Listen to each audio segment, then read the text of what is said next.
खबर उत्तर प्रदेश के फर्रुखाबाद से है।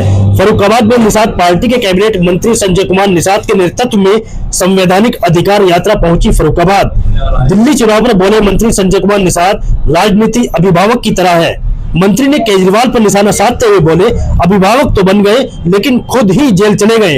यह जनता तय करेगी उसे किस तरह का अभिभावक चाहिए। सपा, बसपा, आम आदमी पार्टी सबको देख चुके हैं।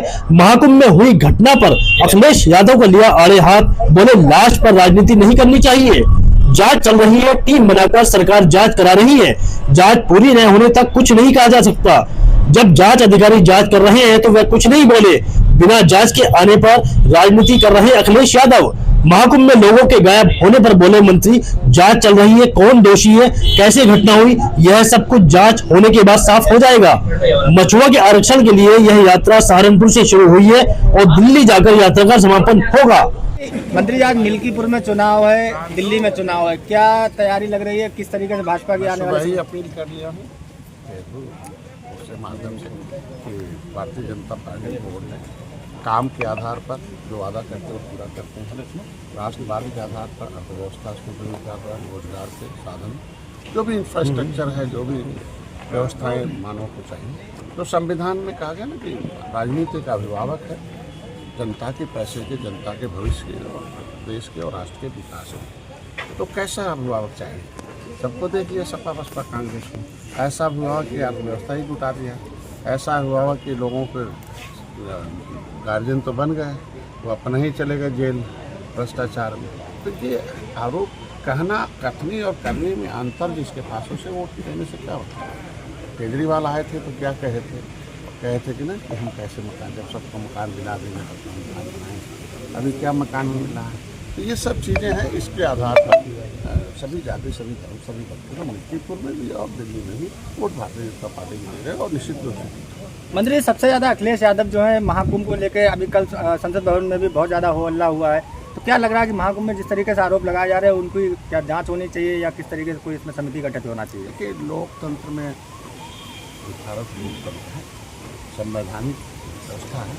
संवैधानिक व्यवस्था में एक न्यायिक प्रक्रिया और न्यायिक जांच होती है। जहाँ जो जांच आ जाती है वह जांच जो है वो उस सरकार और उस टीम, मतलब उस व्यवस्था से ऊपर होती है। जब तक जांच का रिपोर्ट नहीं आ जाए तो कुछ कहना उचित नहीं है। तो भाई जांच व्यवस्था में लिखा हुआ कि जांच होनी चाहिए। तो जब जांच टीम गठित कर दी तो किसी व्यक्ति से आंकड़ा मांगना, जांच से आंकड़ा मांगा जाए, जांच का टाइम दिया गया संविधान में, जांच के समय आएगा आंकड़ा, जांच के समय सब कुछ आएगा, उस समय दिया जाएगा। लेकिन बीच में लोग राजनीति कर रहे हैं, तो राजनीति, लाशों पर राजनीति नहीं होनी चाहिए। उत्तर प्रदेश स्वतंत्र प्रदेश बने उसके लिए होनी चाहिए। आगे फिर से कोई घटना न घटे उस पर चर्चा होनी चाहिए और मृतक परिवारों के साथ संपर्क के संबंध।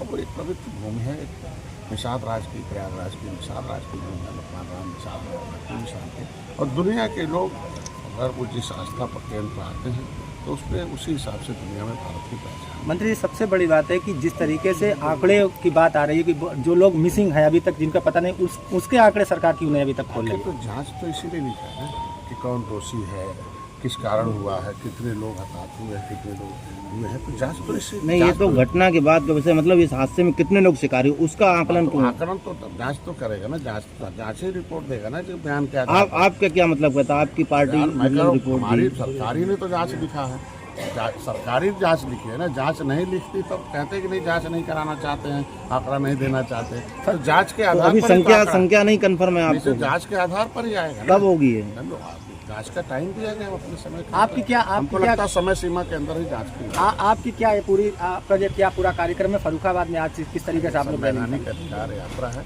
संविधान में सभी को अधिकार है, मताधिकार के बाद सम्मान पाने का सब अधिकार है, शिक्षा पाने का अधिकार है। उसमें कमज़ोरों को भी विशेष स्थान है। कमज़ोर को इस तरीके से हम रखते हैं।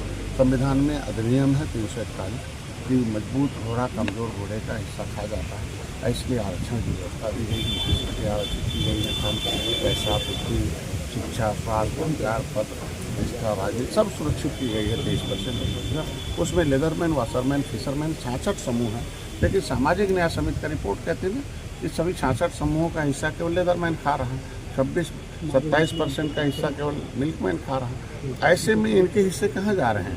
तो इनका संविधान में अगर हिस्सा मिला हुआ है तो कैसे लूटा गया, उसके लिए इनका पर्दाफाश किया जा रहा है कि 1994 में उत्तर प्रदेश में एक अधिनियम अलग बन गया कि जो जातियाँ अनुसूचित में दिल्ली में थीं जो संविधान में, उसे ओबीसी में डाल दिया गया खिचड़ी।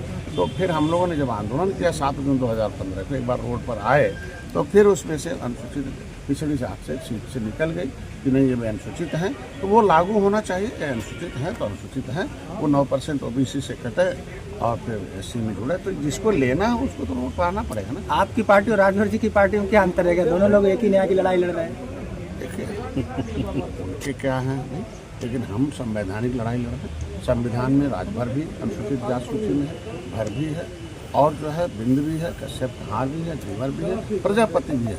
66 समूह है। 66 समूह में 17 पिछड़ी जातियों में जो डाले गए थे अति पिछड़ी जातियाँ, वो अधिसूचित हैं संविधान में और राष्ट्रपति के द्वारा गिनती हुई थी 1961 में। तो ऐसी सभी जातियाँ, चाहे राजभर हो, चाहे प्रजापति हो, चाहे कश्यप कहार हो, उनको राष्ट्रपति ने मेरे आंदोलन के बाद 7 जून 2015 सड़क पर जो आंदोलन किया था, रेल आंदोलन किया था, तब राज्यपाल ने 31 दिसंबर 2016 को निकाल दिया। तो मैं सभी जातियों को अनुसूचित जाति का प्रमाण पत्र मिला जारी हो, ओबीसी से नाम खारिज हो और एससी का प्रमाण पत्र मिलकर जारी हो। ये मंत्री जी, एक सवाल है, जो महाकुंभ भगदड़ वाली जांच है वो कहीं कहीं साजिश के एंगल से अब जांच हो गई है, तो क्या लगता है वो जो भगदड़ हुई उसमें साजिश है? नहीं, अभी जब तक जांच के रिपोर्ट में आ जाए तो किसी व्यक्ति के कहने पर जांच अधिकारी जो नहीं, ये तो आपकी पार्टी की ओर से बयान आ रहा है कि ये साजिश तय हुआ है। पार्टी के सरकार ही पार्टी है ना, पार्टी सरकार है और सरकार के हम लोग अंग हैं, हम संवैधानिक पदों पर हैं। तो सरकार ने जांच की है, उस जांच में अधिकारी हैं जो जांच के मेंबर्स हैं, वो कोई बयान देते हो तो उस पर जवाब दिया जा सकता है। कोई किसी के आप मानते हैं कि आपकी सरकार में भ्रष्टाचार है? देखो, आज के दिन में कहीं भी जो मामले आते हैं तो उस पर संज्ञान है। हमारे समय जो पहले की सरकार थी और अब की सरकार है, दोनों में बहुत अंतर है। आप देख सकते हैं किस तरीके से लोग हम उत्तर प्रदेश अर्थव्यवस्था में कहाँ जा रहा है। अगर हम उससे कहते तो अर्थव्यवस्था सुदृढ़ कैसे होता है? अर्थव्यवस्था अगर रिकॉर्ड में सुदृढ़ हो रहा है, काम दिखाई दे रहा है, तो इसके मतलब काम अच्छे हो रहे हैं। अच्छे कार्यों की सराहना होनी चाहिए। कहीं भी गलती में तो मुख्यमंत्री को धन्यवाद दूंगा। कहीं ऐसा मामला आता है जो दोषी पाए जाते हैं उनके खिलाफ कार्रवाई होती, चाहे दोनों रसूखदार होते हैं। तो ये व्यवस्था है, उस व्यवस्था का पालन हमारी सरकार में। ठीक है, थैंक यू। मंत्री जी